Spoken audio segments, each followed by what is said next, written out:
제주항공 사건으로 명을 달리하신 분들의 명복을 빕니다.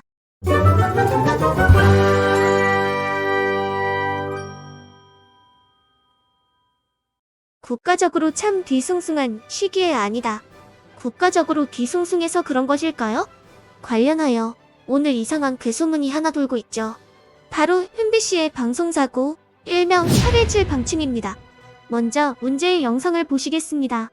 MBC 라이브 채널에서 사고 관련 리포팅 중 중간에 이상한 화면이 잠깐 나왔다 사라지는데요.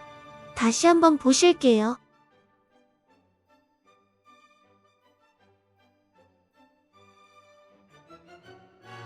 여기서 스톱. 각종 유명 기업 로고들이 왼쪽에 나왔고 이시 각국 회합, 오원식 국회의장, 한동훈, 국민의힘 등 템플릿이 같이 노출되었습니다. 그리고 화면 오른쪽 상단에는 탄핵 관련 817이란 문구가 나왔죠. 뭔가 정상적인 방송 화면이 아니기는 합니다. 그리고 요즘 사람들은 뭔지 모르면 GPT에게 물어보죠. 이 이미지가 앞서 본 영상과 함께 붙어다니는 이미지인데요. 누군가 8.17 방침이라는 내용을 GPT에게 물었더니 북한 김정일 국방위원장이 어쩌고 저쩌고 하는 무시무시한 이야기가 나옵니다. 가뜩이나 뒤숭숭한 시기에 정말 어마어마한 일이 벌어진 것일까요?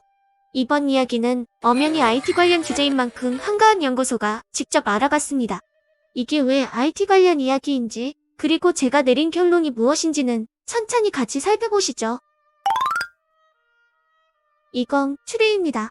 99%쯤 사실관계가 확실하리라 봅니다만 1% 부족할 수는 있다고 미리 말씀드리며, 허접하게나마 저도 유튜브에서 영상을 제작하는 사람으로서 파악컨대 이건 템플릿 레이어로 보입니다. 템플릿은 미리 만들어 둔 디자인 틀이고, 레이어는 그림을 쌓을 수 있는 투명한 판때기라고 이해하시면 됩니다. 실제로 MBC 방송 화면을 보면 기본 방송 영상에 이런 특수효과가 위에 덮어져 있는 형태입니다. 이 특수효과가 바뀌는 타이밍을 잘 살펴보세요.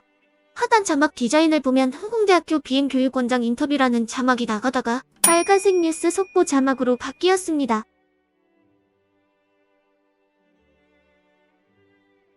그리고 다음 화면에서 두 개의 레이어가 겹쳐진 뒤 실수를 확인한 담당자가 817번 레이어를 내린 것 보이시죠?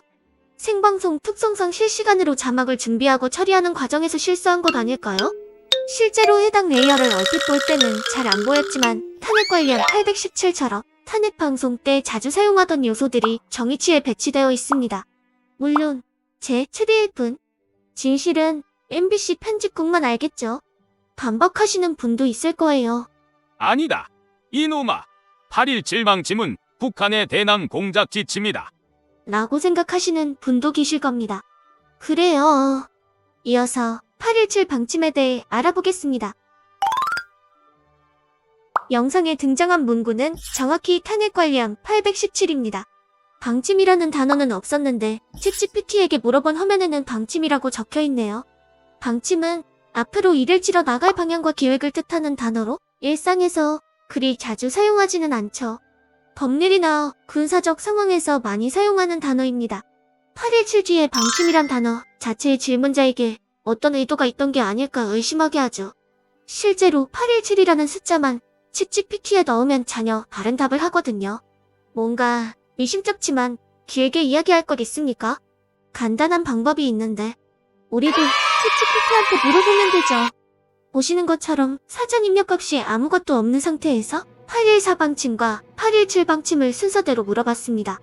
제가 임의로 정한 날짜인 8.14 방침은 국정원 관련 사안이라고 하고, 문제가 되었던 8.17 방침을 이번에는 전두환 정부 관련 내용이라고 하네요.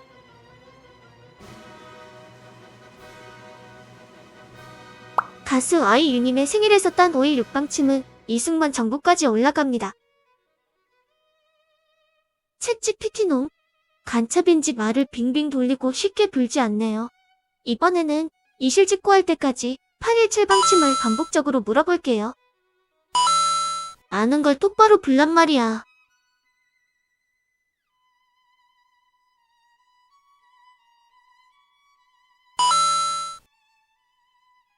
이 자식이 어디서 말을 돌리고 있어. 아직 정신 못 차렸지.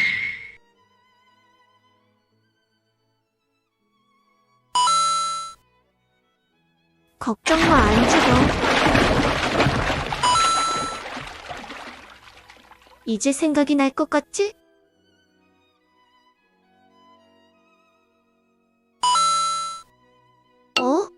진짜 모르나 본데. 이럴 수가. 꽤 많이 시도했는데 단 한 번도 북한의 대남 침략 전략이라고 나오지 않다니. 표정을 보니까 진짜 모르나 봐요. 챗GPT가 그 사이에 북한 해커의 공격을 받아 중요 정보를 삭제한 것일까요? 북한 해커의 능력은 세계 제일이니까요. 그런데 말입니다. 그 문제의 답변. 꼼꼼히 읽어보니 뭔가 이상합니다. 김정일 국방위원장은 1993년 4월에 취임했습니다. 1987년에는 김일성이 국방위원장일 때 이야기입니다. 그리고 모 국제정치학 전문가께서도 들어본 적 없는 이야기라고 하기도 했고요. 그럼에도 불구하고 1%의 가능성을 찾아 조금 더 알아갔습니다.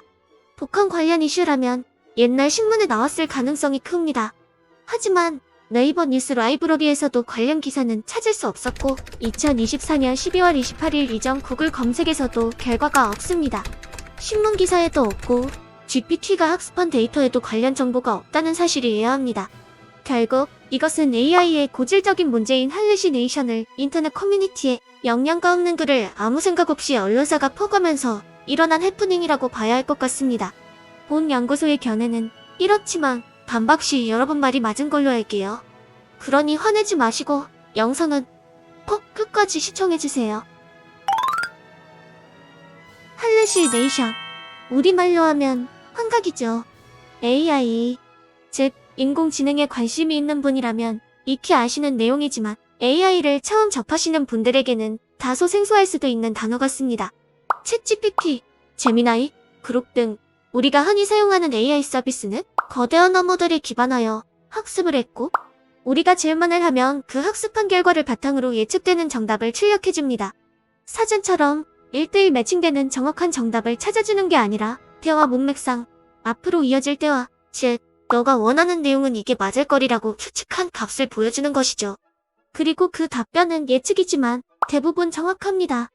그래서 우리가 예측값이라는 것도 잊어버릴 정도죠. 다만 질문이 너무 간결하거나 AI를 속이고자 의도한 내용이라면 AI는 엉뚱한 답을 내놓을 수도 있습니다. 이 설명은 제가 하고 있지만 잘 와닿지 않을 것 같아요. 예시로 보면 이해가 빠르실 겁니다. 할루시네이션이란 단어는 어색하더라도 이런 뉴스는 보셨을 거예요.